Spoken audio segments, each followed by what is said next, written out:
Petrol और diesel तो हम लोग सालों से अपनी गाड़ियों में डालते हुए आ रहे हैं और इनका एनवायरनमेंट पे कितना गंदा इंपैक्ट होता है ये सब भी हमको पता है। और उसी के साथ साथ इस चीज की रोकथाम के लिए आए हैं ईवी गाड़ी नॉर्मल पेट्रोल सीएनजी गाड़ी से या फिर डीजल गाड़ी से बहुत महंगी होती है और उसके अंदर भी जो बैटरी लगी होती है उसको बनाने में एनवायरनमेंट पे बहुत इंपैक्ट आता है। और ये बात मैं आपको पहले भी बता चुका हूं कि 1 टन लिथियम की माइनिंग में 5 लाख गैलन पानी का इस्तेमाल होता है। और इसी के साथ साथ अब एक नए तरीके का जो फ्यूल आया है उसका नाम है एथेनॉल, पेट्रोल गाड़ियों के लिए और उसी के साथ साथ बायोडीजल डीजल गाड़ियों के लिए। और लोगों का कहना यह भी है कि ये वाला फ्यूल हम अपनी एग्जिस्टिंग गाड़ियों में भी डाल सकते हैं और इससे हमारी एवरेज भी बढ़ेगी और उसी के साथ साथ हमारा कार्बन एमिशन 0 हो जाएगा। हम नेट 0 कार्बन की तरफ आगे बढ़ जाएंगे। तो दोस्तों क्या है सच्चाई इस बायोडीजल और इथेनॉल बेस्ड फ्यूल की, आज हम डिटेल में जानेंगे इसके बारे में। और क्या ये एक ईवी किलर हो सकता है कि आने वाले समय में ईवी गाड़ियां चले ही ना और सारी की सारी गाड़ियां एथेनॉल और इस बायोडीजल पे चले या फिर हाइड्रोजन पे। तो आज की इस वीडियो में दोस्तों हम लोग जानेंगे क्या ये नए तरीके का फ्यूल हमें ईवी से बेटर रेंज और माइलेज दे सकता है और इसी के साथ साथ क्या ये ईवी से हमें सस्ता पड़ेगा। और यही नहीं, हम लोग ये भी जानेंगे कि क्या भविष्य में ये नए तरीके का फ्यूल ईवी को कंप्लीटली खत्म कर सकता है कि नहीं। मगर उससे पहले दोस्तों अभी तक अगर आपने हमारे सुपर इंटरेस्टिंग चैनल को सब्सक्राइब नहीं किया है तो अभी के अभी कर दो, फिर हम शुरू करते हैं ये वाली सुपर इंटरेस्टिंग वीडियो। तो देखो बात यहां पे सिंपल सी है, यहां पे बात हो रही है 2 तरीके के फ्यूल की, इसमें कोई कंफ्यूजन नहीं है। तो देखो पहला है एथेनॉल। एथेनॉल कैसे बनता है? C2H5OH। ये वाला फॉर्मूला तो हम सबने अपनी केमिस्ट्री क्लास में देखा होगा कि जब हम शुगर को फर्मेंट करते हैं तो इथेनॉल बनता है और यही सेम प्रोसेस से इंडिया में भी इथेनॉल बन रहा है। इसके अंदर शुगर केन के जूस का इस्तेमाल हो रहा है और उससे एथेनॉल बन रहा है। और उसी के साथ साथ बायोडीजल बन रहा है बायोमास से। काफी सारा बायोमास, वेस्ट बायोमास भी होता है जिसका हमें कोई यूज नहीं होता, उसमें कई बारी पराली भी आती है। तो बायोडीजल कुछ हद तक उससे बन रहा है। अब हमारे को समझने वाली बात क्या है कि ये दोनों ही, एथेनॉल हो चाहे तो बायोडीजल हो, ये दोनों ही हाइड्रोकार्बन्स हैं और जो पेट्रोल या फिर डीजल हम अपनी गाड़ी में डालते हैं वो भी हाइड्रोकार्बन है। फर्क बस इतना है कि जो हमारा क्रूड ऑयल जमीन से निकलता है उसका जो डिकम्पोजिशन हुआ है वो जमीन के नीचे लाखों सालों तक होने के बाद वो हाइड्रोकार्बन बनाए। और यहां पे इथेनॉल और बायोडीजल के केस में हम आर्टिफिशियली स्टिमुलेट करके वो हाइड्रोकार्बन्स बना रहे हैं। तो अब अगर हम पहला पॉइंट देखें कि क्या ये दोनों फ्यूल से पॉल्यूशन कम होने वाला है, तो देखो दोस्तों कभी भी अगर आप कोई भी चीज जलाओगे तो उसके एनवायरनमेंट में गैसेस, स्मोक निकलेगा ही निकलेगा और यहां पे भी कुछ अलग चीज नहीं है। अगर ये फ्यूल जलेंगे आपके गाड़ी के इंजन में तो पॉल्यूशन निकलेगा ही निकलेगा। अब यहां पे फर्क कहां आता है?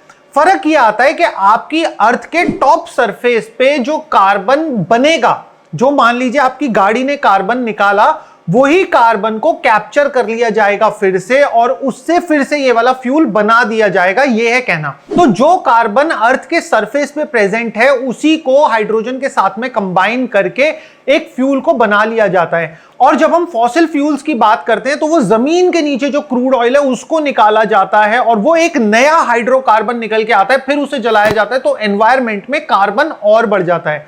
अब इसे एक मोमेंट के लिए सोचो कि हमने वो जमीन के नीचे से फ्यूल निकालना बंद कर दिया, जो हमारे एनवायरनमेंट में ऑलरेडी कार्बन प्रेजेंट है उसको ही हम हाइड्रोजन से बाइंड कर दें और फिर हम उसको अपनी गाड़ी में डालें, फिर से कार्बन अलग हो जाएगा और हाइड्रोजन एनर्जी की फॉर्म में आपकी गाड़ी चला दे और फिर से आप उसी कार्बन को पकड़ लो, तो एक तरीके से ये एक चेन बन जाती है, साइकिल बन जाती है जिसमें नया कार्बन एमिशन क्रिएट नहीं होता। और इन कंपैरिजन टू के जब हम फॉसिल फ्यूल से बना हुआ डीजल या पेट्रोल जलाते हैं तो उसमें थोड़ा सा एक्स्ट्रा पॉल्यूशन क्रिएट होता है in comparison to these natural fuels. इसके पीछे रीजन क्या है?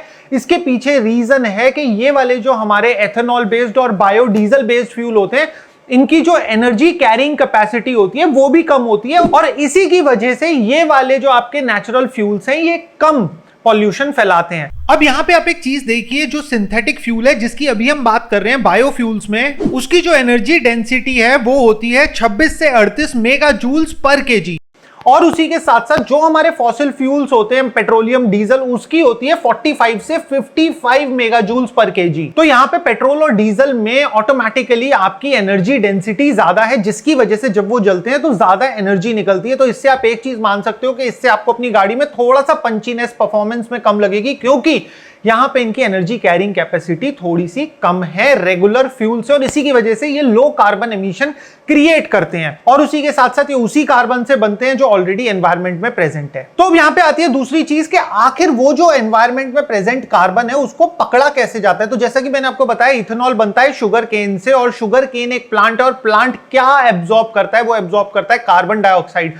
तो ये वही कार्बन कैप्चरिंग का प्रोसेस है, बट ये फोटोसिंथेसिस की नेचुरल फॉर्म से हो रहा है। और इसी के साथ साथ कई बारी लैब में भी कार्बन कैप्चरिंग की टेक्निक्स होती हैं, इलेक्ट्रोलिसिस के थ्रू, और भी बहुत सारी चीजें होती हैं। कई बारी बैक्टीरिया जो डिकम्पोज करते हैं मैटर को, उससे भी कार्बन कैप्चरिंग होती है। तो सिंथेटिक फ्यूल में उस तरीके से भी हम कई बारी कार्बन कैप्चरिंग करते हैं। अभी तक हमने पॉल्यूशन पे बात करी कि किस तरीके से दोनों फ्यूल पॉल्यूशन कम करेंगे, और आखिर हमारे नेचुरल फॉसिल फ्यूल से बने हुए पेट्रोल और डीजल में और ये नए पेट्रोल और डीजल में क्या फर्क है।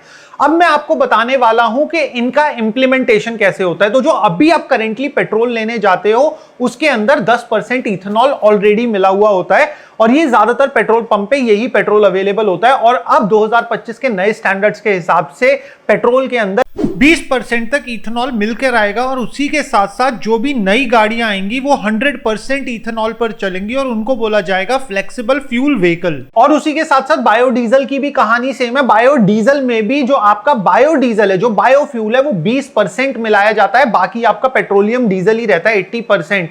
तो ये तो रहा इनके इंप्लीमेंटेशन की बात कि ये इस तरीके से आपकी गाड़ियों में डाला जाएगा। मगर अब इस चीज का फायदा क्या है? इस चीज का फायदा है हमारे देश को फाइनली, क्योंकि जो हमारा देश है वो क्रूड ऑयल 16 लाख करोड़ रुपए का करेंटली इंपोर्ट कर रहा है, और उसी के साथ साथ आने वाले 2-3 सालों में ये फिगर पहुंचेगी 25 लाख करोड़। तो इसी इंपोर्ट को कम करने के लिए, क्योंकि पेट्रोल और डीजल में से इसी 20% को अगर हम इंपोर्ट कम कर देंगे और उसे अपने देश में बने हुए डीजल और एथेनॉल से रिप्लेस कर देंगे, तो हमारे इंपोर्ट्स का, हमारे फॉरेन रिजर्व्स का पैसा बच जाएगा। तो पहली कोशिश तो ये है। और इसी के साथ साथ जब ये फ्यूल इंडिया में बनेगा तो ऑफकोर्स नई जॉब्स क्रिएट होंगी, और उसके साथ साथ फार्मर्स को शुगर केन सेल करने के लिए नए अल्टरनेट्स भी मिल जाएंगे।